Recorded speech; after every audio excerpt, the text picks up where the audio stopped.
Hello, and welcome to More Bible, the official podcast of Reformation Covenant Church. In Jesus' high priestly prayer, he asked that his Father would sanctify his people by the truth, and then affirmed, "Your word is truth." So, in seeking to be a means of answering our Lord's Prayer, in each episode, pastors and church officers will take questions from church members and provide answers from the Bible, so that our people can grow in a deeper and more faithful understanding and application of God's Word to their daily lives. I'm John Unger, Director of Administration and Discipleship at Reformation Covenant Church, and I'm here together with Senior Pastor Pastor Cogbill. And we had a question recently about MMA and the legitimacy or illegitimacy biblically of that sport. What are your thoughts, Bo, initially?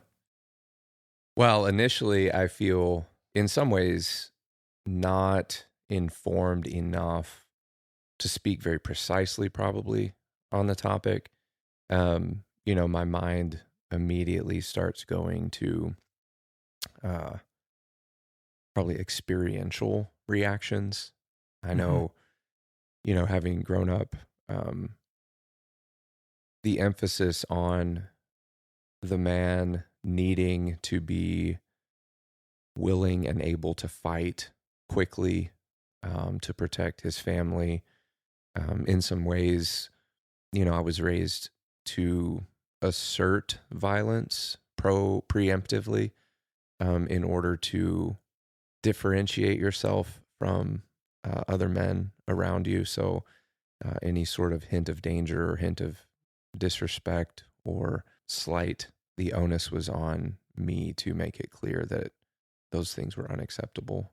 So there was a lot of anger and eagerness to engage in those kinds of things when I was a younger man, and those did not serve me well in every situation, as you can imagine. And so after becoming a Christian and convicted over some of those things, the pendulum swung, I think, probably almost towards a pacifist, that I would never raise a hand in any situation ever. I think in large part reacting against some of my previous tendencies. And then I think, as time has gone by and seen actually, I think a case can be made for self-defense, even from the Sixth Commandment, the necessity of a husband and a father to protect their family. I think training physically in order to be able to be someone who can at least delay an attacker so that your family could get away or something. Yeah. I think there's benefit to that. So then, if I expand that into training, and not just reacting out of sheer emotion and haphazard violence, but how to be good at that. So is there a martial art that would lend itself to preparation for self-defense? I think I could be very much in favor of that. When you turn it into sport, there do seem to be types of fighting that don't seem to attempt to minimize. How do I accomplish the goal, right? How do I win this with as little damage to my opponent as possible? I think doesn't maybe always get asked. So, those are kind of my initial thoughts. I think if there is a kind of fighting, maybe it's a jiu-jitsu or something that specializes in winning without defacing an image bearer, I think I would be more comfortable with that. I think when it begins to move into attacking an image bearer in a violent, defacing sort of way, that's where I start to have some pretty serious questions that I would want to ask. And I mean, you didn't ask this specifically. I think women's MMA is kind of a disaster. I don't know that I find myself having a very soft spot for any MMA when it comes to that regard, just because of the roles of men and women and how God has given men to protect women. But maybe there's an argument that can be made for women doing self-defense classes and taking martial arts. But when you turn it into something that, and I mean, I guess when we say MMA, do we mean UFC? What do we mean is happening? So it's kind of a rambly answer, but that's kind of chronologically how I've thought through the issue. What about you? I think there's a difference between training for self-defense and the sport of ultimate fighting and even boxing. And if you think about, sometimes football is used as an example of a pretty rough sport, right? Mm-hmm. But football is a game.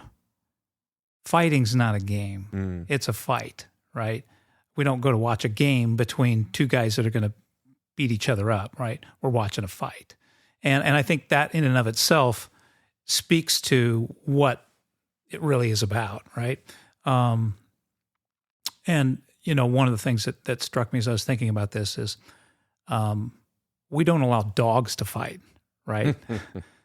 Dog fighting and betting on dogs is illegal, right? It's cruelty to animals. Well, why do we feel that that's justified when it comes to humans, right? We have image bearers, right, as you said, and so I think that consensual violence between image bearers is not appropriate, right? I mean, if you and I were fighting on the street and somebody came up, they would probably want to stop us, right? Mm-hmm. Why is that different than putting us in a ring and getting people to bet on us, right? Mm-hmm. I think it's the same thing, and I think that most people in their souls, if they're watching somebody get beat up or watching two guys fight, they know something's not right. I think I've thought about this for a while in the context of our culture. When I grew up, domestic violence wasn't really much of a thing at all, right? And I know there's not, maybe there is a connection between MMA and that whole idea of violence. I think there is. Frankly, I think we've devolved in our treatment of one another in our culture, and it shows itself in a lot of different ways, right? And I think domestic violence, road rage, that wasn't a thing 30, 40, 50 years ago. It is now, right? And I think anger and violence is kind of the way that people respond to things now. And I think MMA is it's a sport that's related to that feature of our culture. Yeah, one of the things I love watching football. I think some of the things that these guys can do, professional sports is fascinating to me, how easy these guys can make some of this stuff look that is just not easy.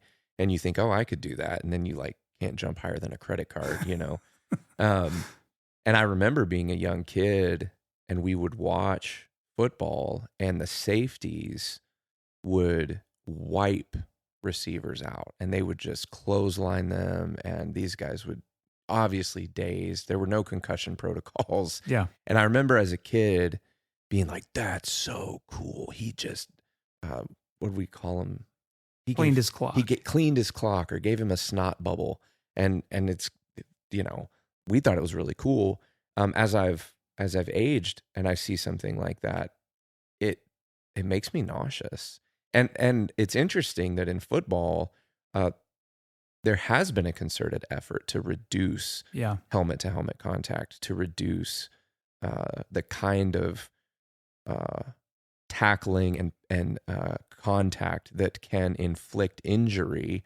Now, you can ask whether they're doing it for what are their motivations for it, but the result has been an attempt to decrease that. And so football is a violent game that seems to be trying to limit ways of injury.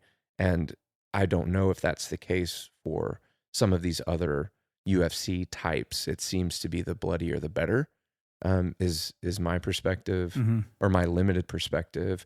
One of the things I think I admire, knowing guys that have specialized in jiu-jitsu or have specialized in Muay Thai or some of these hand-to-hand combat trainings, I very much respect their ability to stay level-headed and scientific and artistic in the midst of conflict. Whereas growing up, it was, you just need to lose your mind and be the craziest person and willing to die, Mike and you'll Tyson. probably win the fight. Yeah. And so that to me set, even in the middle, in the midst of a fight, there was sin very much involved. And I wonder if some of these other guys that are more, if they do it as a sport, if they do it and they're very well trained, if they are able to be less violent, less defacing of image bearers, if they are more crafty in their ability to fight. And I wonder if maybe they're able to do it in a way that isn't wrong.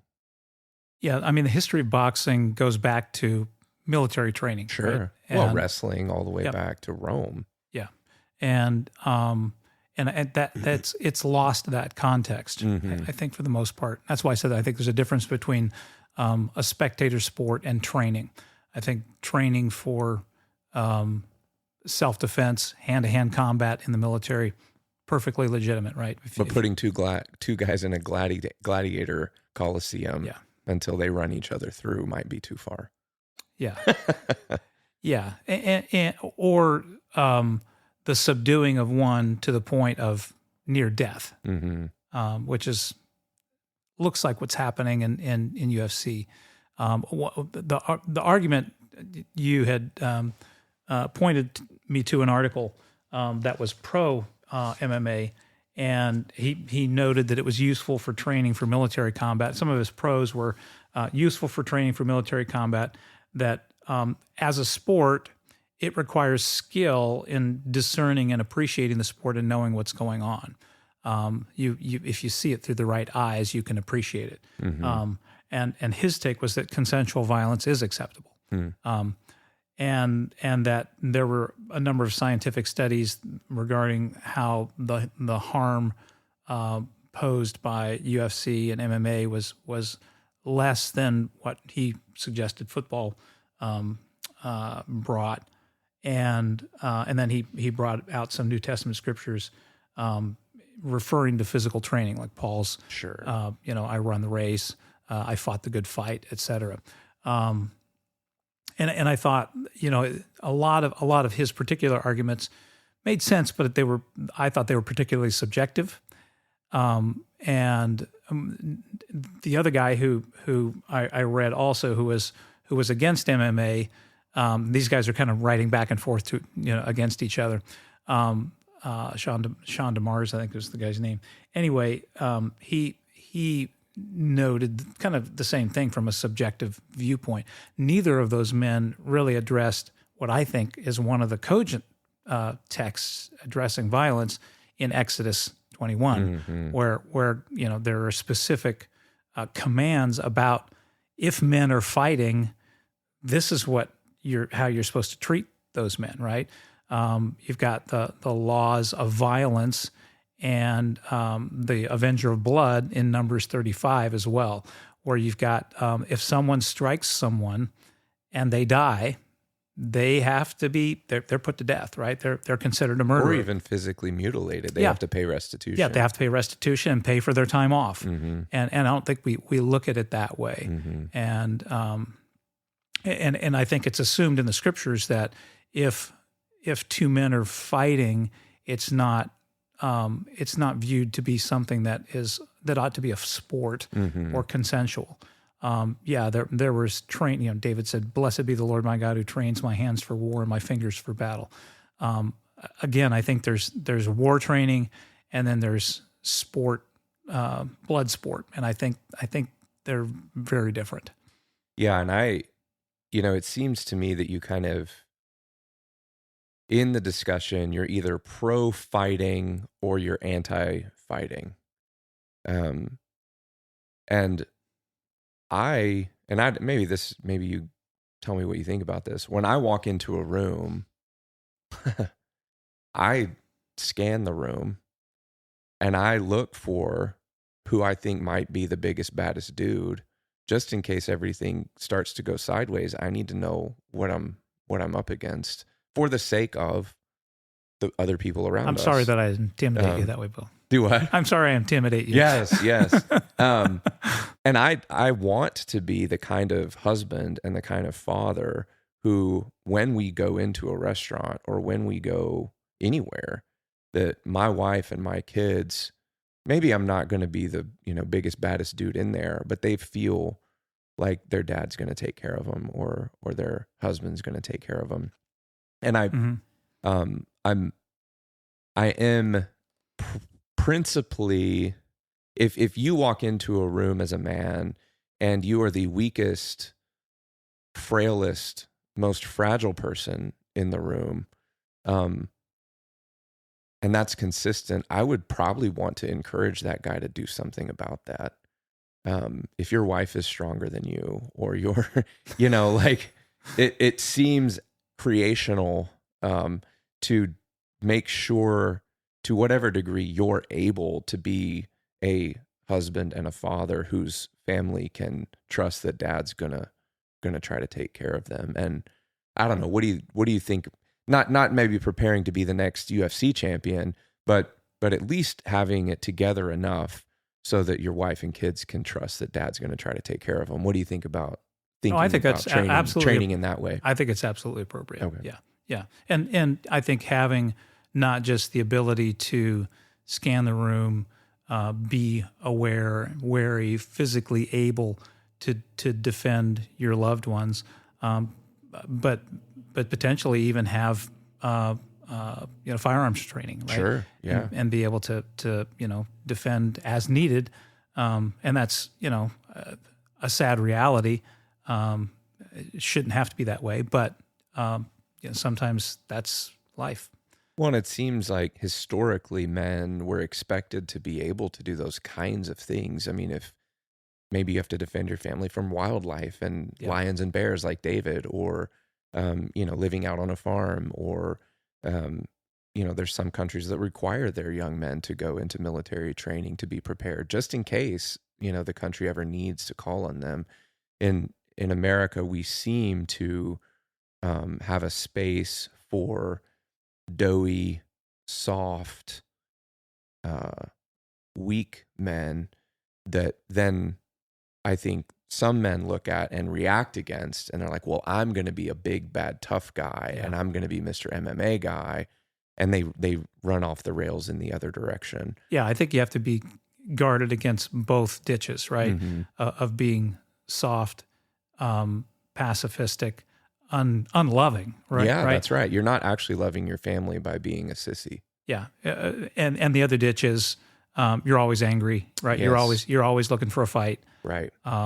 And I think the arc of history, if you think about that, you've got the promises of Messiah, right, coming. Swords are going to be beaten into plowshares, mm-hmm. right? Spears into pruning hooks. They're not going to learn war anymore, and I think that's what we want to look toward. And our society, Western society, at least in the U.S., up to 40, 50 years ago, was largely peaceful, right? Mm-hmm. Crime rates were low. You had men who were governed by Christian Moors, and as we've lost that,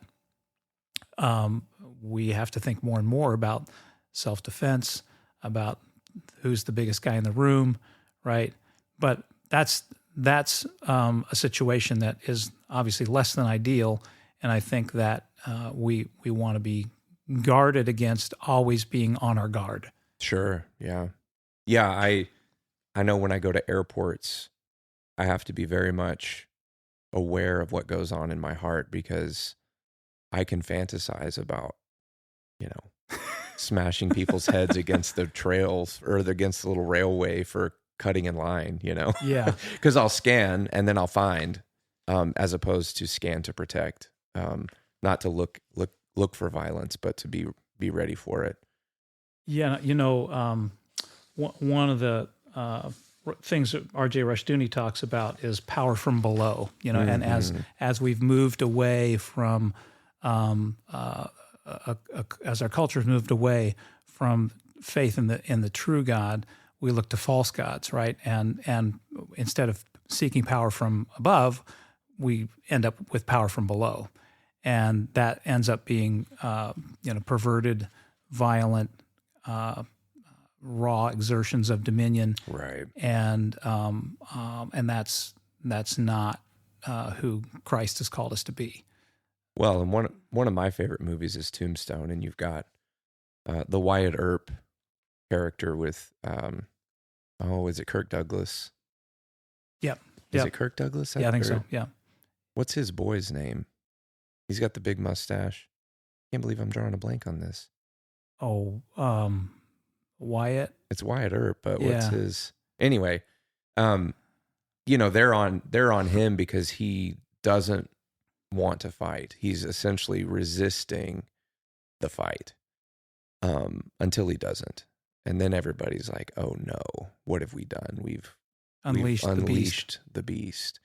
And there's another character. It's Billy Bob Thornton back before he was famous, but he's kind of the loudmouth, violent, slap people around, talk trash. Everybody's afraid of him. But he's actually a coward. So it's a false strength. It's a false bravado. It's a false machismo. And on the surface, those guys look really tough.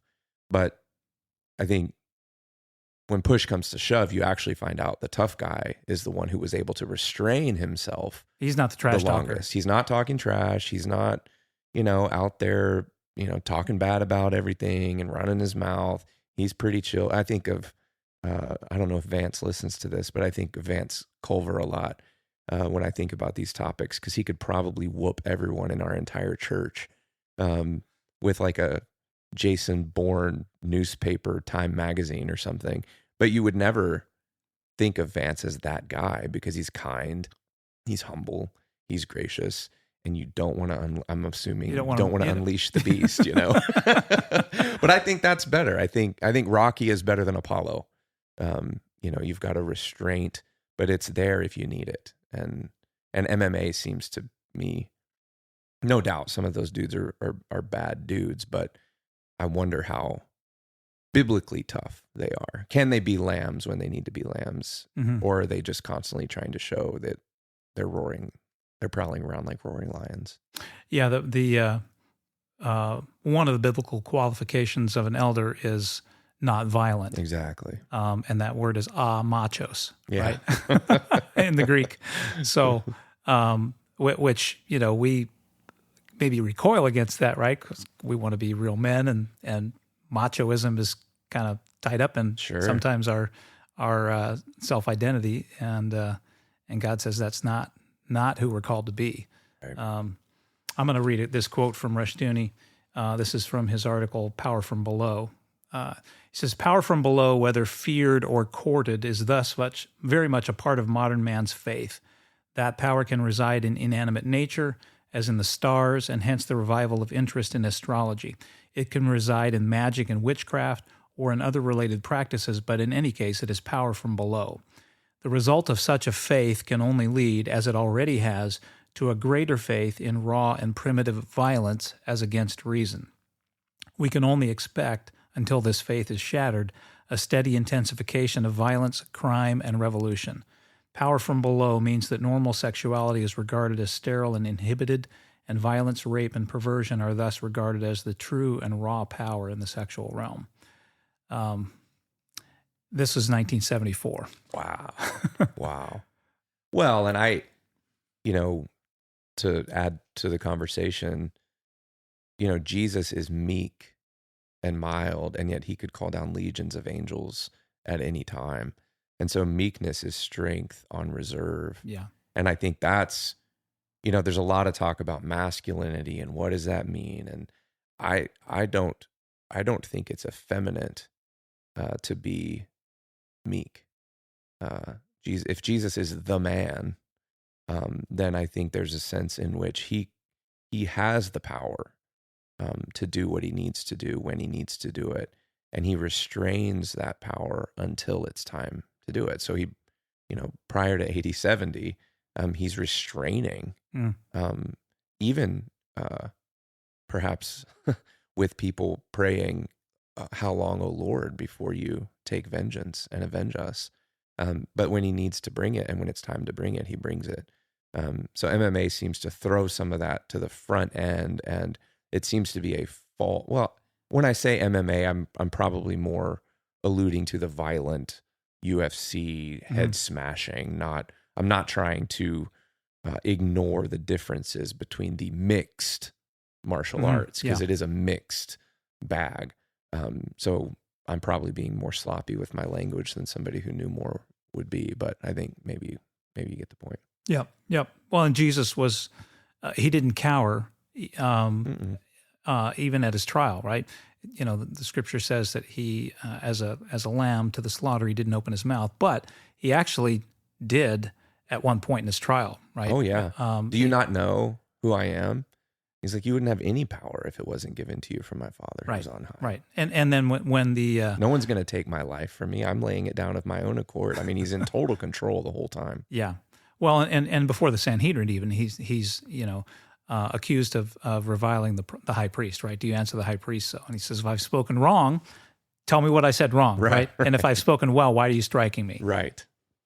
So he's not afraid to call out, those who are in sin or unjust, when it needs to be done.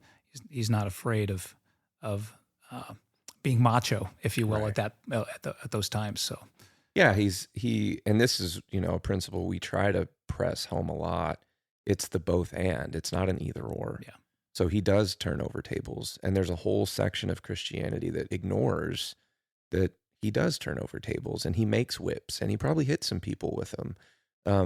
But he's also tender, and he weeps over Jerusalem, and so we want to be a both and. If God intends, I think I said this in Sunday school a few weeks ago, if God intends things to hug, then we dare not separate them. So I don't think that we have to choose between either fully supporting the violent worst case scenario of MMA or being soft, doughy, pacifists.